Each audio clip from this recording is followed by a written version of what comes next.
Et bonjour, vous allez bien? C'est pas bon. Déjà revenu. Ben ouais, mais c'est pour prévenir, c'est quelque chose C'est pour prévenir, vraiment. Ah ouais. C'est là Alors je vous explique, moi je suis youtubeur. Est-ce que vous connaissez YouTube? Oui, oui. Ah ben je fais des vidéos YouTube, je viens voir les jeunes.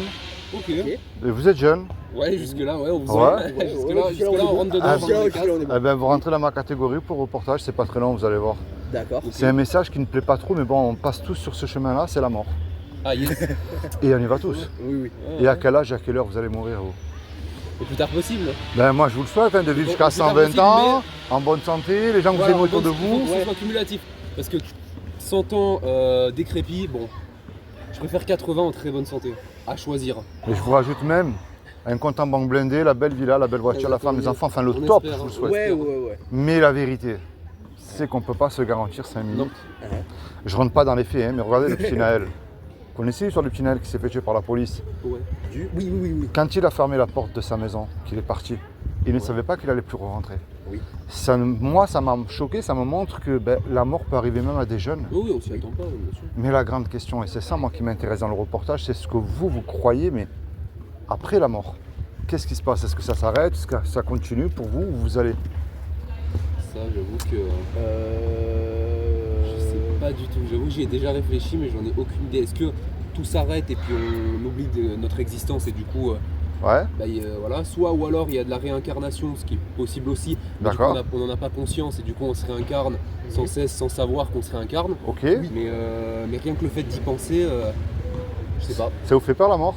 Alors moi, la réincarnation sans cesse, sans savoir qu'on se réincarne, me fait ultra peur. Ça me fait ultra peur. C'est le côté, tu sais, le cycle, tu sais, tu vis des cycles dans ta vie. Ouais. Et ce côté, tu continues à vivre ces cycles dans ta vie, même après ta mort, parce que du coup, tu as une nouvelle vie. Ça m'effraie un peu. Mais moi, j'aime penser plus que tout s'arrête. Tu sais, il y a ce côté un peu. Du coup, ce qui est important, c'est la vie qu'on mène aujourd'hui et avoir les bonnes actions, tout ça. D'accord.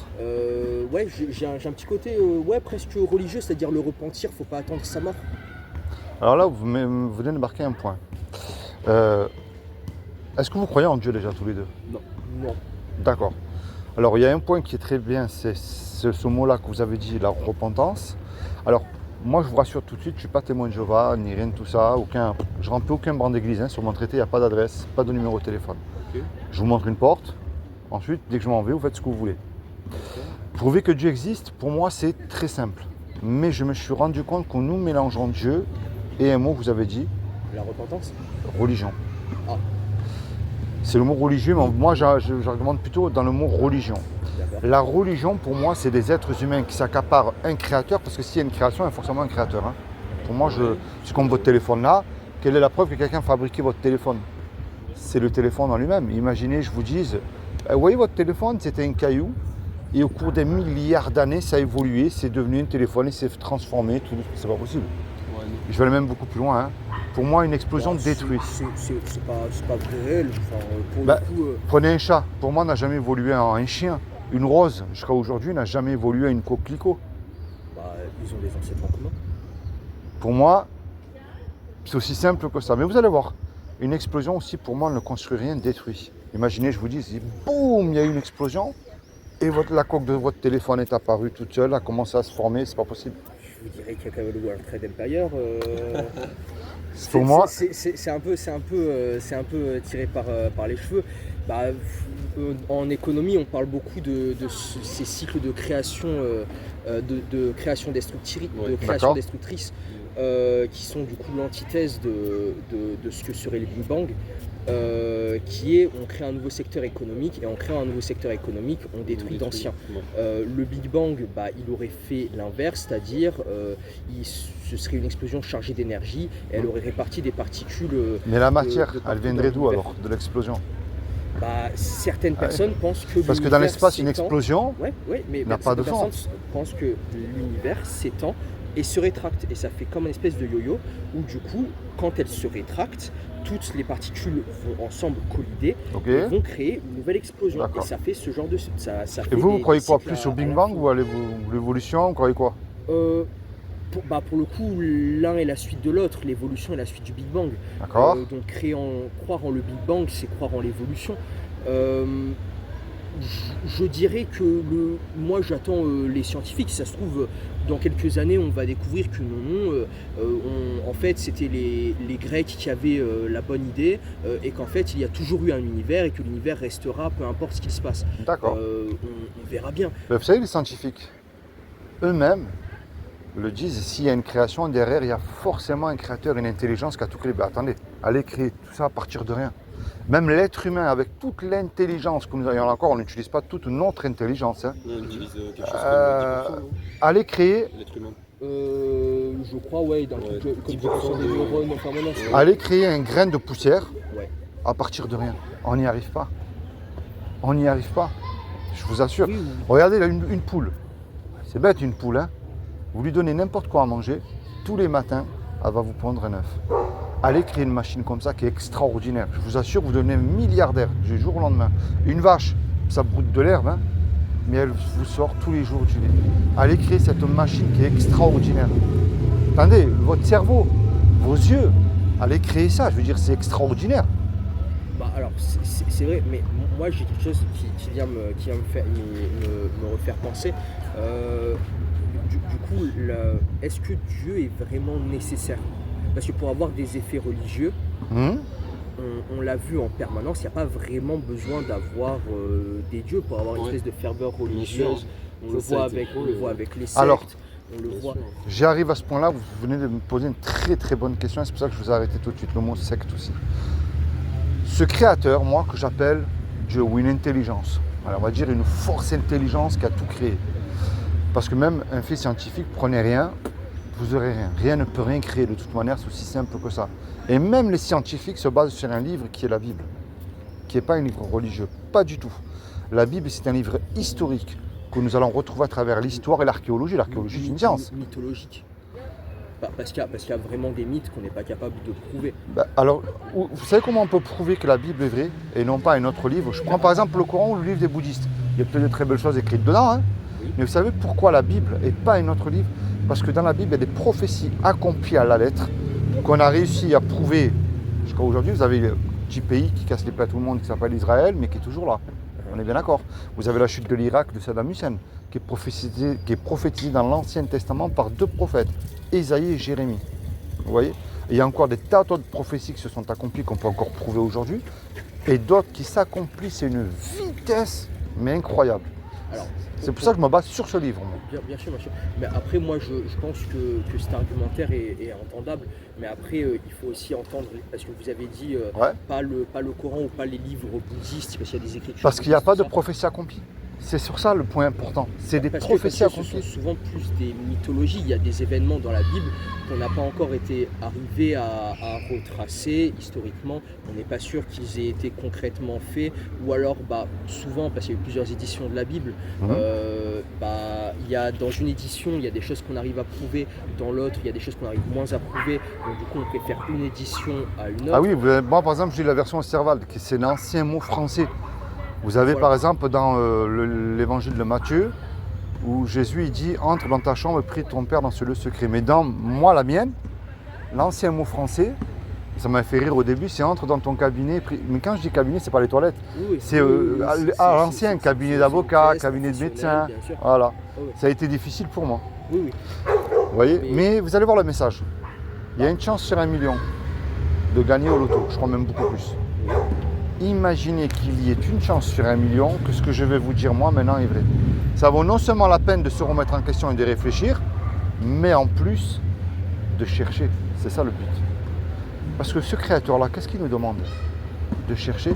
Il nous a jamais dit, Dieu vient, allez venir vous asseoir dans une église ou dans un bâtiment. Oui, bien sûr. Jamais. Au contraire, Jésus dit, qu'est-ce qu'il dit?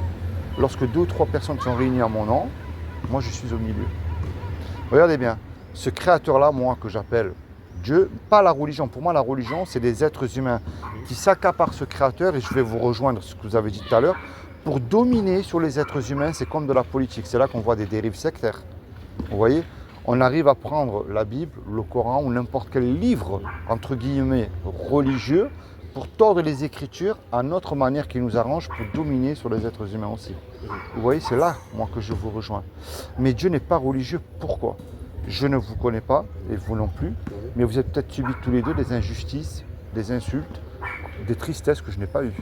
Mais vous avez aussi des joies que moi je n'ai pas eues. Et puis vice-versa, on a chacun une vie qui est différente et particulière. On est d'accord. Regardez, même un flocon de neige est différent. Vous voyez, si Dieu aurait voulu pour moi une religion, il nous aurait fait tous pareil et il ne l'a pas fait. Maintenant, ce créateur a créé des lois qui existent qu'on ne peut pas nier. La loi de la pesanteur, la loi de l'aérodynamique, il y a encore des tas d'autres lois qui régissent le monde entier. Et puis tous les trois, vous avez dans votre cœur, elle est gravée cette loi. C'est la loi morale, c'est les 10 commandements. C'est ce qui définit à ses yeux si nous sommes quelqu'un de bien ou pas. C'est comme si que le matin, vous allez vous regarder dans le miroir. Et je ne vais même pas aller jusqu'à 10, alors moi j'ai cassé les 10. Si y en avait 11e, je l'aurais cassé, divine et non divine. J'ai cassé toutes les lois. Et je ne vous juge pas, attention. Il y a un commandement qui dit tu ne mentiras point. Est-ce que ça vous est déjà arrivé, tous les deux, déjà de dire un mensonge? Oui, ça arrive à tout le monde. Bien sûr, mais même quelqu'un qui dit qu'il n'a pas menti une fois, les gens c'est un menteur. La question, excusez-moi de couper, la question Ouais. que je me pose, c'est, encore une fois, parce qu'il y a des lois qui sont des lois du coup morales. Oui. La question est la suivante, faut-il forcément reconnaître Dieu pour avoir des lois morales? Je veux dire, la repentance, encore une fois, pas besoin de Dieu pour la repentance. On peut la faire à soi-même, on peut se poser la question, se remettre en question, on peut soi-même se tenir à cette idée qu'il ne faut pas mentir, ne pas tuer, pas forcément besoin de reconnaître un créateur ultime. Peut-être pour vous, mais regardez où je vais en venir. Parce que tout à l'heure, je vous ai posé une question et au début, vous m'avez parlé, tous les deux, quelque chose qui après la mort, pour vous, que vous croyez certainement, qu'est la réincarnation. Mais comment est-ce que je sais si je fais du bien ou du mal? Par exemple, si je fais du bien, dans quoi je vais me réincarner? Comment je peux le savoir? Est-ce que je vais me réincarner dans un cochon? Ça serait... Vous voyez? Mais vous allez voir, est-ce que vous avez déjà volé quelque chose? Voler, c'est pas forcément rentrer dans un magasin. Si vous allez sur YouTube, télécharger une musique sans la payer. Ou vous êtes mon patron, même mieux que ça, mais où vous êtes mon patron, mais je vais en retard tous les jours au travail sans vous dire et vous me payez. À vos yeux, c'est du vol. D'accord? Est-ce que vous avez toujours honoré vos parents? De toute façon, il y a un piège là. Bon enfant. De toute façon, il y a un piège. La repentance me force à dire que non. Ouais, mais moi j'ai déjà. Vous savez, la crise de l'adolescence, on passe tous par là. Et on leur désobéit tous. Et des fois, quand vous avez envie d'aller voir un pote, aller au cinéma, ou pareil, on va dire non, ça me casse les pieds, vous allez partir de cachette. Vous voyez, on fait tous ça. Il y en a un qui dit tu mettras toujours Dieu en premier dans ton cœur. Alors moi j'ai remarqué souvent qu'on met Dieu dans notre vie quand tout va mal. Prison, maladie, problème de couple, problème de finances, problème administratif ou n'importe quoi. Mais quand tout va bien, est-ce qu'on le met en premier dans notre cœur? Parce que si vous vivez aujourd'hui, moi c'est ce que je crois, c'est moi, c'est une faveur que lui vous accorde. Et ouais. Pour le coup, pardon, mais je ne suis pas forcément d'accord avec ce que vous aviez dit, c'est-à-dire de mettre Dieu en premier dans son cœur. Encore une fois, je crois que tout individu, peu importe qu'il soit religieux ou non, met des lois morales en premier dans son cœur avant de mettre. Vous savez ce qui est bien, Dieu, ce qu'il a fait. Vous savez ce qui est bien, Dieu, ce qu'il a fait pour vous, c'est qu'il vous a donné la liberté. La liberté de l'aimer, de le suivre ou pas. Dieu n'est pas un Dieu sectaire. Oui, Dieu ne s'impose pas. Dieu s'impose, il vient vous voir quand vous le cherchez du plus profond de votre cœur. C'est là la différence. C'est ce qu'on appelle un petit mot qui est la foi. Et ma question c'est, du coup, vous êtes venu me voir aujourd'hui avec quelle intention? Aucune. Moi, je vous ai dit, je vous montre une porte, vous faites ce que moi, je n'impose rien. Oui. Non, quelle porte Alors, voilà. Je vais y arriver. Regardez la fin du message et après, c'est libre à vous. Si on pouvait passer à la fin, excusez-nous. J'y arrive, justement. Super, merci. Alors, vous voyez cette loi, pourquoi elle est belle? Parce que ce que vous avez fait, je l'ai fait aussi. Elle montre que je n'ai pas le droit de vous juger. Moi, j'ai cassé toutes les lois, j'ai menti dans ma vie, j'ai volé aussi. J'ai jamais honoré mes parents, j'ai jamais mis Dieu en premier dans mon cœur. Jésus va plus loin, quiconque a regardé une femme ou un homme avec de la convoitise, quel est l'homme ou la femme qui n'a pas regardé ne serait-ce qu'une image pornographique? Une fois dans sa vie, on a tous fait ça aussi. Et ça me montre qu'on est tous pécheurs aux yeux de Dieu. Un petit enfant, vous n'avez pas besoin de l'apprendre à mentir, à voler, il sera le faire tout seul. Mais allez lui apprendre à vous obéir le jour où vous en aurez. C'est un peu plus difficile. Ça montre que nous sommes conçus et nés dans le péché. Maintenant, cette mauvaise nouvelle, qui est pour moi une mauvaise nouvelle, montre qu'on va dans un endroit qui est l'enfer, tous. Il n'y en a pas un qui est bon. Il n'y en a pas un qui peut se permettre de dire « Moi, tu me dois le paradis. J'ai jamais menti. J'ai aimé mon prochain. J'ai fait tout ce que tu m'as demandé. » Ça n'existe pas. Aucun. Mais il y a quand même une bonne nouvelle là-dedans parce que pour moi, ce créateur-là, que j'appelle Dieu, Et il est un créateur et quelqu'un qui crée quelque chose, il aime ce qu'il crée. Un pâtissier, il aime ses gâteaux. Un musicien, il aime sa musique. C'est aussi simple que ça, il n'y a rien de compliqué. Est-ce que vous savez ce que Dieu a fait pour vous il y a 2000 ans pour vous éviter justement d'y aller dans un endroit qu'on appelle l'enfer? Oui, il a laissé son fils se mettre sur la croix. Voilà, c'est ça la bonne nouvelle. C'est comme Dieu n'a trouvé personne de parfait sur terre, ni un pape, ni un saint, qui vous voulez-vous. Et il a pris cette forme humaine, il s'est habillé justement ce créateur d'un corps qui est Jésus. Et je parle du vrai qui existait, celui de la Bible, parce que tout le monde a le sien aujourd'hui. Et il a dit, quiconque croit. Il n'a pas dit d'allumer un cierge, de prier Marie, de suivre un pape, de faire des croisades ou des études de théologie. Non. Il vous a demandé de croire que Jésus, lorsqu'il est mort à la croix pour vos péchés, qu'il est ressuscité du royaume des morts le 3e jour, il aura la vie éternelle à mes côtés. Alors je rencontre énormément de gens dans la rue, de différentes religions, avec qui on discute assez longtemps, on va dire, qui me disent, mais nous on croit en Jésus. C'est bien. Mais moi je me rebase encore sur le livre qui est écrit dans la Bible, dans un verset qui est très important, tu fais bien d'y croire, parce que le démon aussi y croit. Parce que les démons, il y en a qui sont plus tendance à croire aux démons qu'en Dieu. C'est vrai qu'ils existent et eux ils croient, ils tremblent. Ils connaissent Jésus, ils savent ce qui va leur arriver. Alors moi, le but de ma démarche envers vous, c'est un petit mot qui s'appelle, je vous rejoins, la clé elle est là, ça s'appelle la repentance. C'est-à-dire qu'on prend conscience aux yeux de ce Créateur qu'on n'est pas mieux que qui que ce soit, qu'on est pécheur, et qu'on commence à placer notre foi en Jésus-Christ, lui seul. La repentance, ça veut dire que je prends le mensonge, c'est plus simple.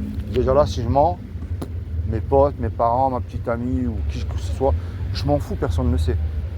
Mais je ne peux plus faire ça, moi.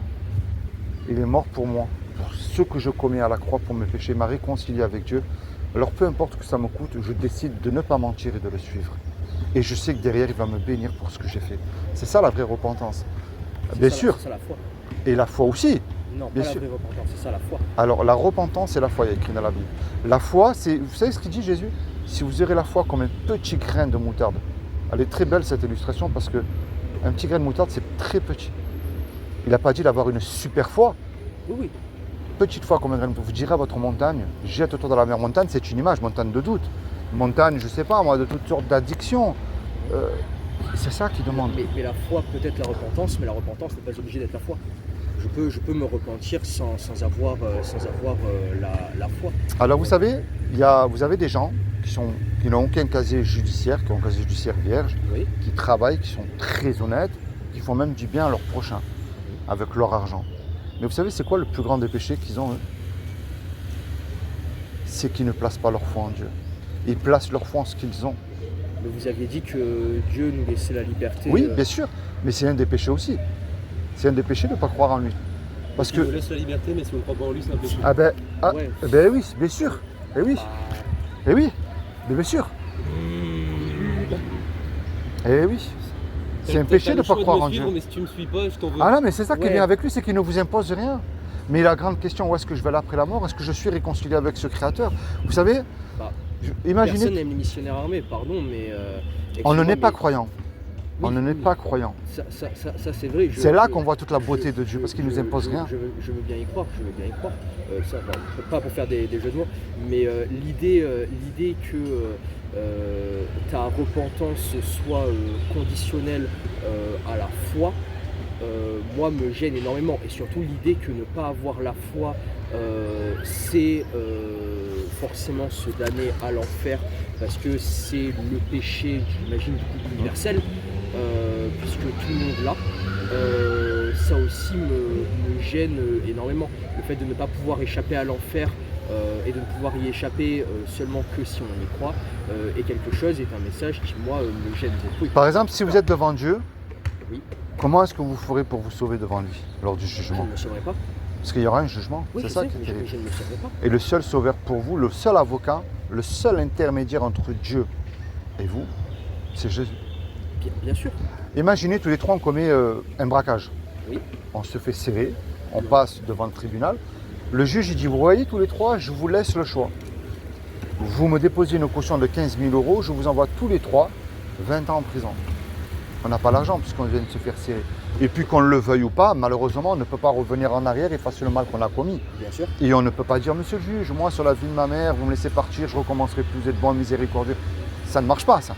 Le juge il va dire, je suis peut-être bon et miséricordieux, mais moi je suis un juge et j'applique la justice. Vous me versez la caution, vous partez en prison, je ne vais rien savoir. On se regarde tous les trois, on ne sait plus quoi faire. Mais il rentre tout à coup un homme dans la salle qu'on ne connaît pas. Et cet homme-là, par amour pour nous, et décide de payer la caution à notre place. Imaginez-vous dans l'action, cet homme qui a payé la caution maintenant. Il se présente en retour devant vous. Qu'est-ce que vous allez dire à cet homme-là? Il l'a fait par amour. Moi, je ne vous connais pas, par exemple. Vous prenez une contravention et je paye votre contravention, mais je viens me présenter ensuite devant vous. Qu'est-ce que vous allez me dire? Merci. Oui. Ça me paraît évident. Après, C'est ce que Jésus a fait pour vous, sur la croix, pour vos péchés. Comparer un braquage avec le fait de se comporter bien moralement, mais de tout de même ne pas avoir la foi, c'est un peu tiré par les cheveux, comparer un braquage avec le fait de ne pas avoir la foi. Vous avez déjà lu la Bible? Non. Si, techniquement si. Tout le monde a déjà lu la Bible à l'école. Alors, vous voyez, on l'a dit à l'école. je vais vous répondre à ce que vous venez de me dire à l'instant. Sur la croix, il y avait 2 brigands aux côtés de Jésus. Bien sûr. Il y en a un qui se moquait de lui. Allez, si tu es Dieu, sauve-toi, allez. Et l'orgueil est un péché, hein, l'orgueil, hein, le moi. Quelquefois, je pense qu'il faut redescendre un peu et laisser Dieu lui-même nous faire monter. Et il y en a un qui disait, mais tais-toi, j'argumentais pas à ma manière, tais-toi, tu vois pas que tu dis n'importe quoi.